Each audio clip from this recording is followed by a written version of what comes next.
Bharatiya Janata party Uttar Pradesh के अध्यक्ष। बैठ जाइए, कभी कभी बैठ जाइए। बोलिए भारत माता की, भारत माता की। भारतीय जनता पार्टी उत्तर प्रदेश के अध्यक्ष,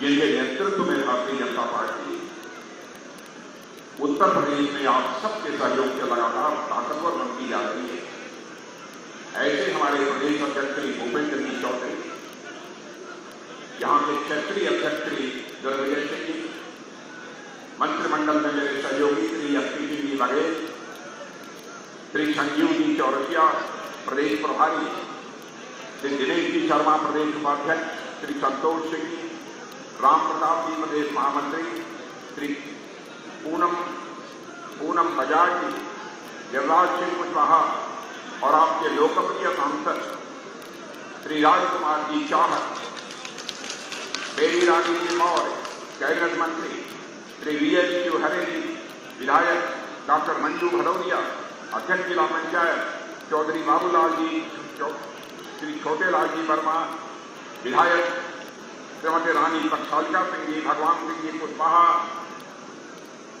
पूर्व मंत्री श्रीमान अरिदमन सिंह जी, चौधरी उदयराम सिंह जी पूर्व मंत्री, राम सकल जी गुर्जर, डॉक्टर राजेंद्र सिंह जी पूर्व विधायक, कालीचंद जी सुमन, हेमलता जी, महेश गोयल जी, बहुत नाम है।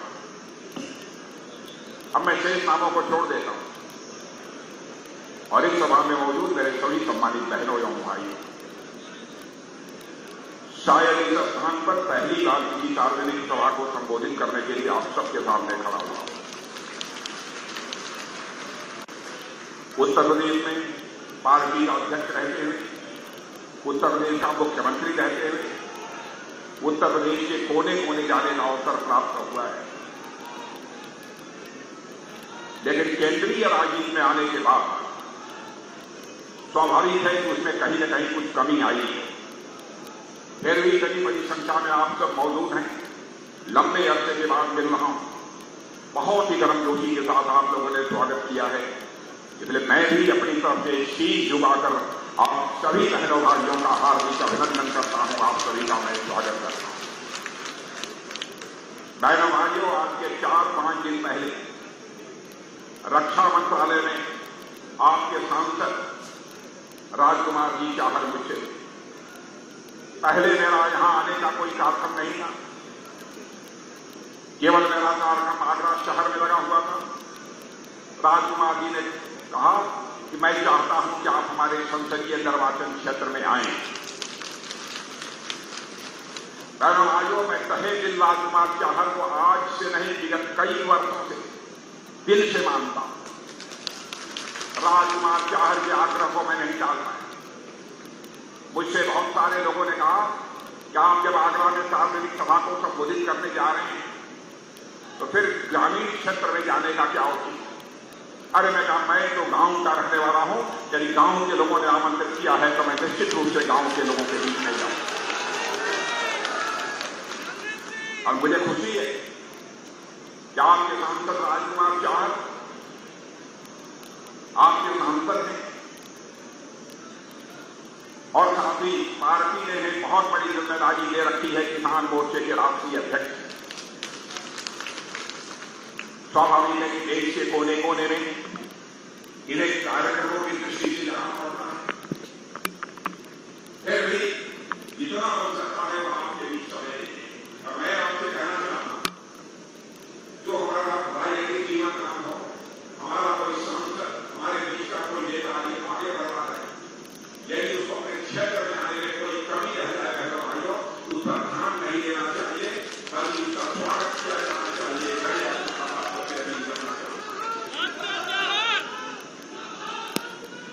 आज 25 जून मैं आपको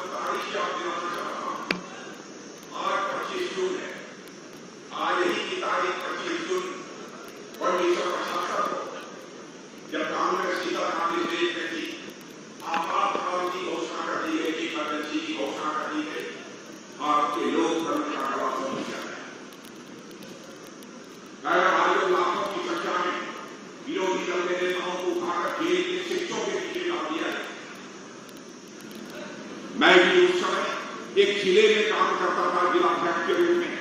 जयप्रकाश जी के द्वारा चलाया गया जो अभियान था उसका नेतृत्व कर रहा था। अवस्था केवल 23 वर्ष की।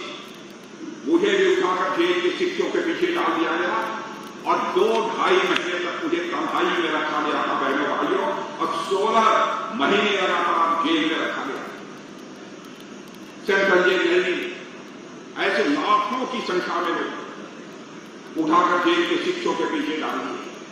मैं मानता हूं कि भारतीय लोकतंत्र का वह सबसे गलत अध्याय यदि कोई कहा जाएगा तो 25/1975 डेमोक्रेसी की घोषणा हुई थी, वह भारतीय लोकतंत्र का सबसे काला अध्याय।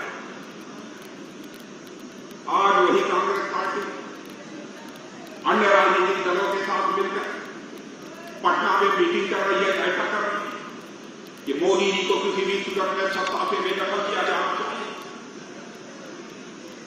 और वह कहते हैं कि लोकतंत्र का गला फंसा जा रहा। मैं आपसे पूछना चाहता हूं, क्या मोदी जी के नेतृत्व में देश में लोकतंत्र का गला होता जा रहा? मैं आपसे पूछना चाहता हूं, और मैं कांग्रेस के लोगों से और विरोधी पार्टी के लोगों से पूछना चाहता हूं, यदि भारत में लोकतंत्र का गला होता जा रहा है तो हिमाचल में आपकी पार्टी चुनाव कैसे जीती? यदि भारत में लोकतंत्र का गला घोटा जा रहा है तो कर्नाटक में आपकी पार्टी चुनाव कैसे जीती? लोकतंत्र का गला घोटा जा रहा है तो राजस्थान में, छत्तीसगढ़ में आपकी पार्टी चुनाव कैसे जीती? भाइयों, इसका उनके पास कोई जवाब नहीं।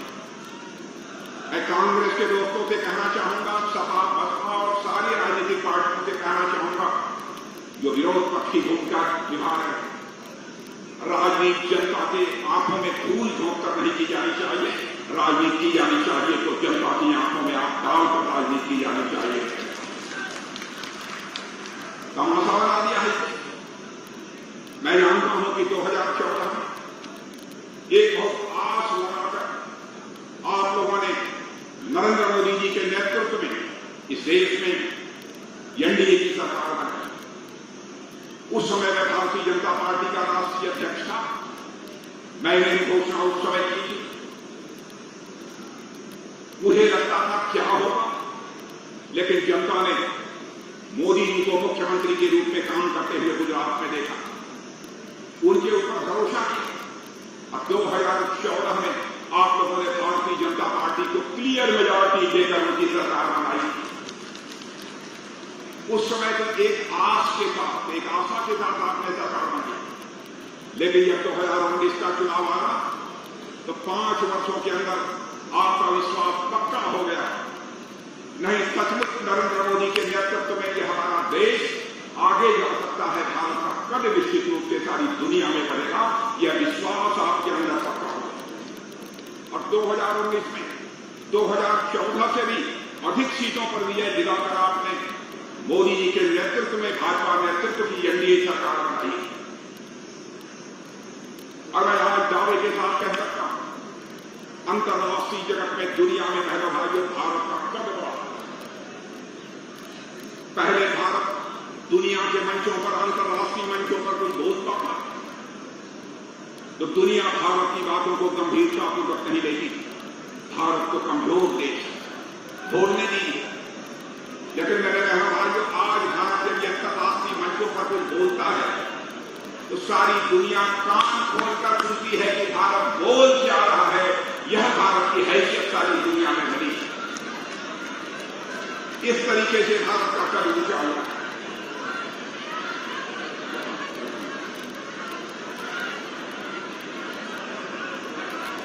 बैठे कुछ महिलाएं हैं, राजकुमार जी गए, बैठे उनसे मिलना चाहिए।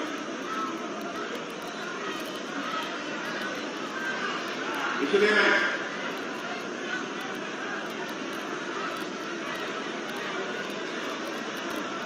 भाइयों, यही मैं आप सबसे अपील कर रहा हूं। अभी आपने देखा होगा हमारे प्रधानमंत्री का अमेरिका दौरा हुआ, कितनी जल्दोशी के साथ हमारे प्रधानमंत्री का स्वागत किया गया। दुनिया के जिन देशों में भी उसका जाना हुआ है, पर सामने सागर दुनिया के हर देश ने उनका स्वागत किया है,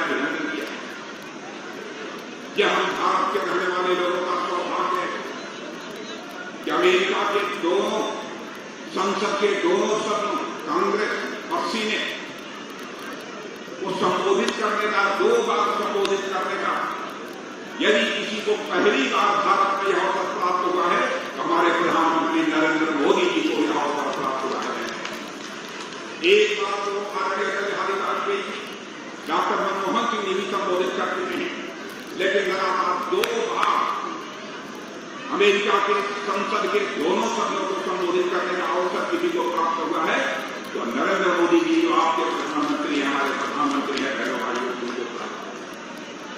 आप ये कभी कल्पना कर सकते हैं हमारा प्रधानमंत्री यदि दुनिया के देशों में जाता है तो ऑस्ट्रेलिया जैसे देश का प्रधानमंत्री बहुत पहले चुका, इतना ही अमेरिका को दुनिया का सबसे ताकतवर देश माना जाता है, उस अमेरिका का राष्ट्रपति भी कहता है आप ग्लोबली यानी वैश्विक स्तर पर इतने लोकप्रिय हो गए हैं कि आपका ऑटोग्राफ यानी आपका हस्ताक्षर लेने की हमारी दिल की इच्छा हो रही है। मैं समझता हूं किसी भी भारतवासी के लिए इससे बढ़कर गौरव की बात और क्या हो सकती है। आपने टेलीविजन के पर्दे पर यह भी देखा होगा कि पापुआ न्यू गिनी के प्राइम मिनिस्टर जब हमारे प्राइम मिनिस्टर जाते हैं तो पैर छूकर आशीर्वाद लेता है कि भारत के प्रधानमंत्री का ही सम्मान नहीं है बल्कि हम सब सारे भारतवासियों का जो सम्मान है वो सारी दुनिया हमारे प्रति व्यक्त कर रही है। यह हमारी कोई छोटी उपलब्धि नहीं है,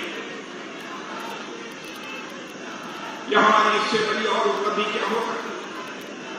देश के विकास का जहां तक प्रश्न है, आर्थिक मामलों में बहनों भाइयों, हमारा भारत 2014 में जहां पर केवल दुनिया में जितने भी देश आर्थिक दृष्टि से ताकतवर कहे जाते थे यानी अर्थव्यवस्था का आकार के मामले में हमारा भारत दुनिया में 11वें स्थान पर हुआ करता था 2014 के। लेकिन 9 वर्षों के अंदर ही हमारे प्राइम मिनिस्टर ने करिश्मा करके दिखा दिया हमारा भारत जो अर्थव्यवस्था के आकार में 11वें स्थान पर हुआ करता था वह चंप लेकर दुनिया के 5वें स्थान पर पहुंच गया है। भाइयों, यह है हमारा और एक बहुत मानी जानी फर्म है जो बहुत पढ़े लिखे लोग होंगे उन्हीं को जानकारी होगी, वो फाइनेंशियल फर्म है, वित्तीय मामलों में सारी दुनिया में समीक्षा करती रहती है, मॉर्गन स्टैनली। उस फर्म ने यह कहा है भारत जिस तरीके से आगे बढ़ रहा है यदि ऐसे ही भारत आगे बढ़ता रहा तो 2027 आते आते यानी आज के ठीक 4 वर्ष पहले दुनिया की टॉप 3 अर्थव्यवस्थाओं में आगे हमारा यह भारत हो जाएगा। यह है हमारा भारत में बहनों भाइयों कमजोर भारत नहीं था, भारत हमारा दुनिया का ताकतवर देश बन चुका है। जब मैं भारत का गृह मंत्री था उस समय बड़ी घटना हो गई थी, हमारा पड़ोसी देश पाकिस्तान से कुछ आतंकवादियों ने आकर उरी में हमारे जो सुरक्षा के जवान थे उन पर कातिलाना हमला कर दिया, कायराना हमला कर दिया। हमारे कुछ जवान उस समय शहीद हुए थे। पहले आप जानते हैं हमारे सेना के जवान, हमारे सुरक्षा के जवान किस तरीके से अपने सीने का बटन खोलकर हमारे और आपके देश भारत की सीमाओं की सुरक्षा कर रहे। दूसरी सरकार वह करिश्मा न कर पाती जो कि मोदी जी ने किया। उन्होंने चटपट हम लोगों की बैठक बुलाई 2-3 लोगों की और बहनों भाइयों देर नहीं लगी। आपको मैं बताना चाहता हूं 10 मिनट के अंदर ही फैसला कर दिया और आदेश जारी कर दिया। उसके बाद आपने देखा होगा कि हमारे देश के बहादुर सेना के जवानों ने पाकिस्तान की धरती पर जाकर आतंकवादियों का सफाया करने में कामयाबी हासिल की। हमने सारी दुनिया को यह संदेश दे दिया, हमने सारी दुनिया को यह संदेश दे दिया भारत के अंदर वह ताकत है, भारत के अंदर वह ताकत है। यदि किसी ने बुरी नजर पाकर देखने की कोशिश की तो हम सीमा के इस पार भी मार सकते हैं, जरूरत पड़ी तो सीमा के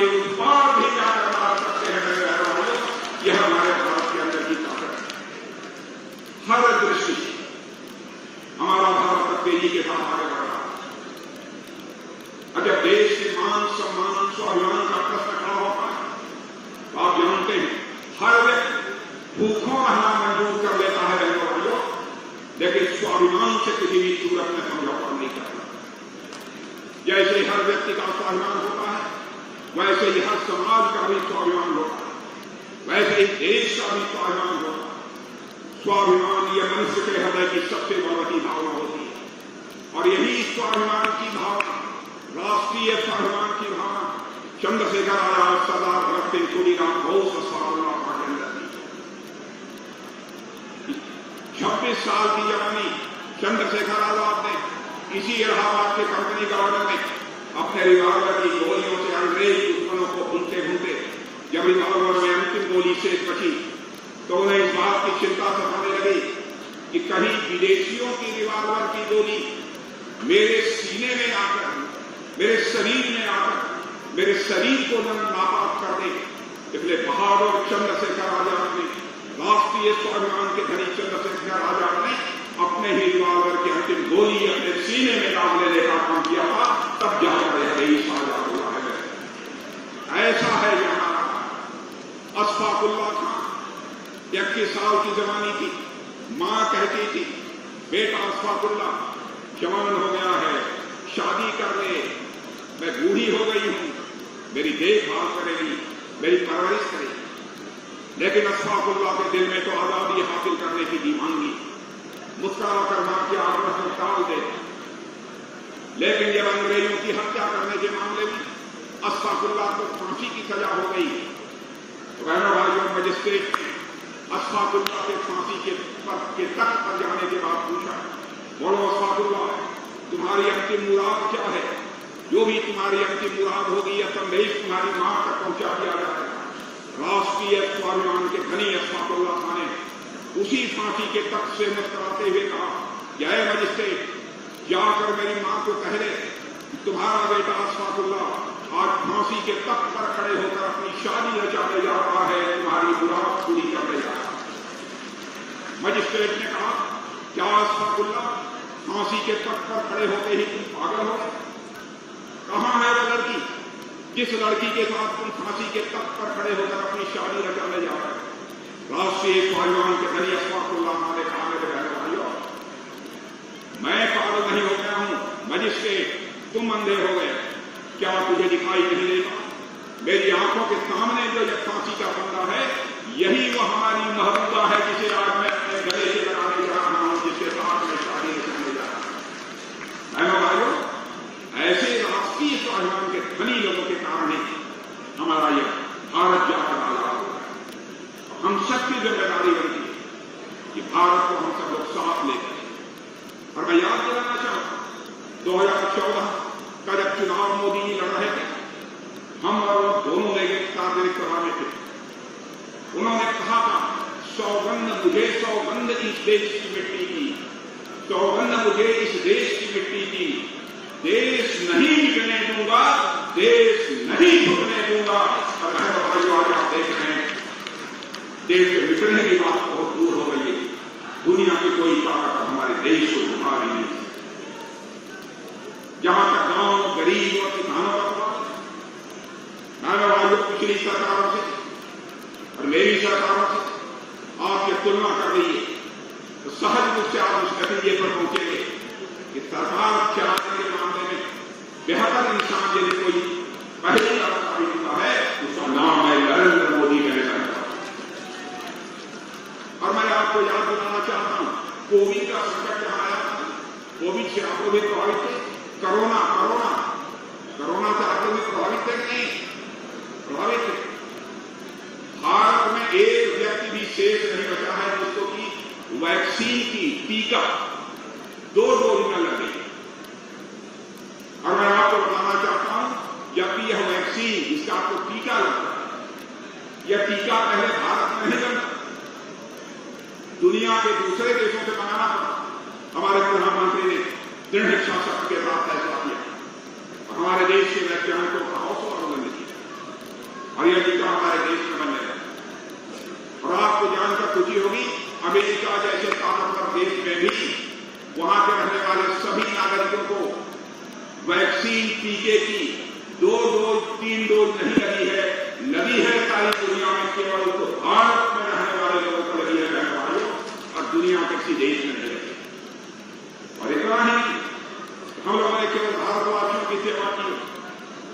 के 120 देशों को भी यह वैक्सीन मुहैया कराने का काम यदि किसी ने किया है, हमारे और आपके देश भारत ने किया है। यह है भारत की हैसियत, भारत की हैसियत बनी है। मेरे भाइयों, रूस और यूक्रेन के बीच इस समय संघर्ष चल रहा, बराबर तो गोले, बम, मिसाइल चलाए जा रहे हैं दोनों तरफ से। और जब संघर्ष शुरू हुआ तो यूक्रेन में हमारे हजारों बच्चे जो भारत के नागरिक थे वो फंसे हुए। यहां पर उनके माता पिता ये कहते थे, मोदी जी चाहे जैसे भी हो हमारे बच्चे यूक्रेन से वापस आने चाहिए। संकट था, जब मिसाइल, बम को गोले चल रहे हैं, कैसे बच्चों को बाहर निकाला। अब आप देखिए, ध्यान से सुनिएगा मेरे भाई, हमारे प्रधानमंत्री ने रूस के राष्ट्रपति पुतिन से उठाकर टेलीफोन बात किया, यूक्रेन के राष्ट्रपति मिस्टर जेलेंस्की से टेलीफोन उठाकर बात किया, और अमेरिका के राष्ट्रपति जो बाइडेन से उठाकर टेलीफोन पर बात किया। और रूस और यूक्रेन के बीच चलने वाला युद्ध 4.5 घंटे के लिए रुक गया। 27,000 बच्चे हमारे भारत आ गए। मेरे बहन भाइयों, यह है भारत।